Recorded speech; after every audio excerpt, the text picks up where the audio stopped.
নাহমাদুহু ওয়া নুসাল্লি আলা রাসূলিল কারীম। আজকের এই আলোচনা সভার সম্মানিত সভাপতি, বিজ্ঞ আলোচকবৃন্দ, সুদীপবৃন্দ, সাংবাদিক বন্ধুগণ, সাদেক সাহেব যেখান থেকে শেষ করেছেন আমি সেখান থেকে শুরু করব। কিছুদিন আগে ফ্রান্সের প্রেসিডেন্ট নিকোলাস সার্কোজি বলছেন যে আমরা আমাদের দেশে বুরকাকে অ্যালাউ করতে পারি না। বুরকা মানে হচ্ছে আমরা জানি যে আমাদের দেশে যেটা হচ্ছে পুরোপুরি ঢেকে দেওয়া। ইন্টারন্যাশনাল হেরাল্ড ট্রিবিউন একটা পত্রিকা আছে, আপনারা অনেকেই জানেন, যেটা হচ্ছে New York Times international edition. সপ্তাহখানেকে দুইটা আর্টিকেল ছাপিয়েছে। একটা ফ্রান্সের একজন খুব উন্নত মানে ফার্স্ট ক্লাস আইনজীবী উনি একটা লিখেছেন, আর আরেকটা লিখেছে ইজিপ্টের একজন জার্নালিস্ট। তো সেখানে ফ্রান্সের যিনি সবচেয়ে উন্নত মানের আইনজীবী, তিনি হিউম্যান রাইটসের পক্ষে যে সার্কোজিকে পুরোপুরি অ্যাটাক করে বলেছেন যে ড্রেস কোড যেটা আছে, a person has the right to cover. এবং সেখানে আপনারা জানেন যে ব্রিটিশ পার্লামেন্টের ব্রিটিশ একজন মন্ত্রী, আগে উনি এখন লর্ড চ্যান্সেলর হয়েছেন, আগে উনি গতবার ফরেন মিনিস্টার ছিলেন, তিনিও বুরকার বিরুদ্ধে কথা বলেছিলেন। তো আর্টিকেলটা আমি কেটে রেখে দিয়েছি। এত যুক্তি উনি উত্থাপন করেছেন এটার পক্ষে এবং বলেছেন যে Sarkozy has no right to say that একজন মানুষ কীভাবে ড্রেস করবে। দেখেন, আমাদের দেশে ব্রিটিশ এসেছিল, সেই কথাটা এখানে এসেছে। তারা এসে আমাদেরকে দুইটা কোড দিয়েছে, একটা হচ্ছে পিনাল কোড আর একটা হচ্ছে আপনার ক্রিমিনাল প্রসিজিওর কোড, এবং দুটোই কিন্তু ঊনবিংশ শতাব্দীতে। এবং ঊনবিংশ শতাব্দীতে পাশ্চাত্যে হিজাব পরা, মাথায় কাপড় দেওয়া মহিলা তো পাওয়া খুব কঠিন ছিল। আমি তো 70-এর দশকে ইংল্যান্ডে পড়াশোনা করেছি, মানে আপনি একজন হিজাব করা মহিলা পাওয়া খুবই মুশকিল। কিন্তু আজকে আপনি অক্সফোর্ড স্ট্রিটে হাঁটেন, আপনি ওয়াশিংটন ডিসিতে হাসেন, আপনি প্যারিসে হাঁটেন, আপনি হিজাব করা মহিলা দেখছেন।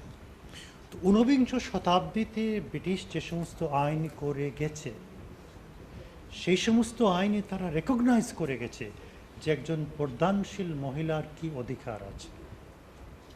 আর আজকে দুঃখের বিষয়, একবিংশ শতাব্দীতে এসে দুনিয়াতে যখন মানুষ হেজাব পড়ছে, সেখানে আমাদের দেশের এই আওয়ামী লীগের গভর্নমেন্টের সময় এসে আইনকে ভঙ্গ করে তাদের মাথা থেকে কাপড় ফেলে দেওয়া হচ্ছে, তাদের মুখ থেকে ঢেকে নিয়ে যাওয়া হচ্ছে, এবং পুলিশ প্রশাসন সম্পূর্ণভাবে সেটাকে সহায়তা করছে এবং ম্যাজিস্ট্রেট সাহেব তাদের পক্ষে রায় দিচ্ছেন। এইটা বাংলাদেশের ইতিহাসে একটি কালো দিন। আমি এটা বলবো যে 3রা জুলাই এই তিনজন মহিলা তো না, আমাদের মেয়েদের মতোই। একজনের বয়স 26, 1 মাস আগে বিয়ে হয়েছে, একজনের বয়স 19, একজনের বয়স 18। এই আড়াইটার সময় কেসটা করে আসলাম, হ্যাভিয়াস কর্পাসের একটা কোর্টে গেলাম, সেখানে আমাদের বক্তব্য রেখেছি এবং আগামীকালকে কোর্ট সে অর্ডার পাস করবে। তো আমি যে কথা বলছিলাম, everyone has the right to have a dress.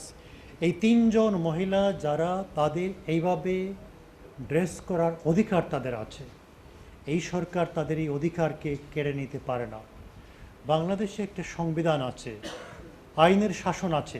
বাহিরে আমরা যখন যাই অনেক কথাবার্তাই বলি, কিন্তু আজকে যে কাজটা করা হচ্ছে, সরকারের বোঝা উচিত this is not the last government. কোনো সরকারই শেষ সরকার নয়।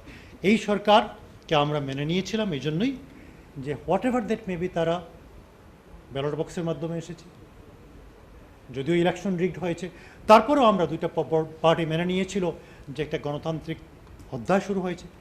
কিন্তু আজকে যে অগণতান্ত্রিক কাজ এই সরকার করছে, পুলিশের আইজি জানেন না কি হচ্ছে, এসপি জানেন না কি হচ্ছে, ওসি জানেন না কি হচ্ছে। আই এম ফুললি কনফিডেন্ট যে আজকে প্রশাসনকে যারা দলীয়ভাবে প্রভাবিত করছে, তারাই টেলিফোন করে এসপি, ওসি এবং ডিসিকে দিয়ে এই কাজ করিয়েছে। আজকে তাদের জানা উচিত, আজকে তারা যে হিউম্যান রাইটস ভায়োলেশন করেছেন, আজকে তারা যে সংবিধানকে লঙ্ঘন করেছেন, আজকে তারা যে আইনের শাসনকে লঙ্ঘন করেছেন, এর খেসারত তাদেরকে অবশ্যই দিতে হবে জনগণের আগে। 2 নম্বরে আমি একটা কথা বলে শেষ করব, সেটা হচ্ছে এই মহিলাদেরকে কীভাবে ট্রিট করতে হবে সেটা সব সভ্য দেশেই আছে। আমাদের prophet, he dealt with the women folk with greatest respect. যেখানে মেয়েদেরকে জীবিত কবর দেওয়া হতো, আল্লাহ রসুলই তাদেরকে সবচেয়ে বেশি সম্মান দিয়েছে।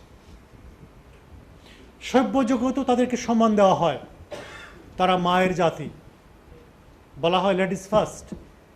আপনারা যখন ট্রাভেল করেন দেখবেন যত ভালো এয়ারলাইন্স ফ্যামিলিগুলোকে আগে দিয়ে দেয়, মেয়েদেরকে আগে দিয়ে দেয়। আইনও মহিলাদের পক্ষে আছে। পর্দানশীল মহিলাকে আপনি কীভাবে ডিল করবেন, মহিলাদেরকে কীভাবে রেসপেক্ট করবেন, মহিলাদের বেল কীভাবে হবে, মহিলাদেরকে রিমান্ডে নেওয়া যাবে কি যাবে না, এই সমস্ত আইনে সব কিছু আছে। তারপরেও এই 3 জন মহিলাকে যেভাবে ব্যবহার করা হয়েছে, আজকে আমাদেরকে আইয়ামে জাহিলিয়াতের কথাই স্মরণ করে দিচ্ছে। তাদেরকে অ্যারেস্ট করা হয়েছে 3 জুলাই, আজকে হচ্ছে 19 জুলাই। এই 16 দিন পর্যন্ত তাদের বিরুদ্ধে কোনো এফআইআর দাখিল করা হয়নি। কোনো এফআইআর নাই, তাদের বিরুদ্ধে কোনো কেস নাই, তাদের বিরুদ্ধে কোনো মামলা নাই। On what authority they have been kept in judicial custody. আজকের যে মামলা যেটা করে আসছি, প্রকারান্তরে ম্যাজিস্ট্রেটের বিরুদ্ধেই সেই মামলা করেছি। Magistrate cannot keep them in judicial custody, কালকে এটার বিচার হবে। কিন্তু আমি যে কথা বলছিলাম, এইভাবে মহিলাদেরকে ব্যবহার করা যাবে না। মায়ের জাতিকে we have to treat them with respect. প্রধানমন্ত্রীর সেটা জানা উচিত, তিনিও একজন মহিলা। সুতরাং তাদেরকে এই যে রিমান্ডে নেওয়া হয়েছে, এটা অন্যায়, অবিচার করা হয়েছে, আইনকে ভঙ্গ করে তাদেরকে রিমান্ডে নেওয়া হয়েছে। সুতরাং আমরা সর্বশেষে আহ্বান জানাবো আইন প্রয়োগকারী সংস্থা, জাতীয় নেতৃবৃন্দ, মন্ত্রী, মিনিস্টার, প্রধানমন্ত্রী, সবাইকেই আইনের প্রতি শ্রদ্ধাশীল হতে হবে। Just look at the past. Caretaker গভর্নমেন্টের সময় যারা অত্যন্ত ক্ষমতাধর ব্যক্তি ছিলেন, what is happening to them? History repeats itself. আজকে যারা ক্ষমতায় আছেন তাদেরও মাত্র 6 মাস পিছনে তাকানো উচিত। তাতেই যদি তারা তাকান তাহলেই তাদের বোধোদয় হবে, আইনকে মেনে চলবেন, মায়ের জাতিকে শ্রদ্ধা করবেন। আমার শেষ কথা হচ্ছে, একটা দেশের জনগণ হচ্ছে সবচেয়ে শক্তিশালী। ইনশাল্লাহ এই দেশের জনগণ মায়ের জাতির প্রতি আছে, মেয়েদের প্রতি আছে। যদি আমরা বিচার না পাই তাহলে রাজপথে ইনশাল্লাহ আমরা আন্দোলন গড়ে তুলব এবং মায়ের জাতির অধিকারকে আমরা নিশ্চিত করব। আপনাদের সবাইকে অশেষ ধন্যবাদ।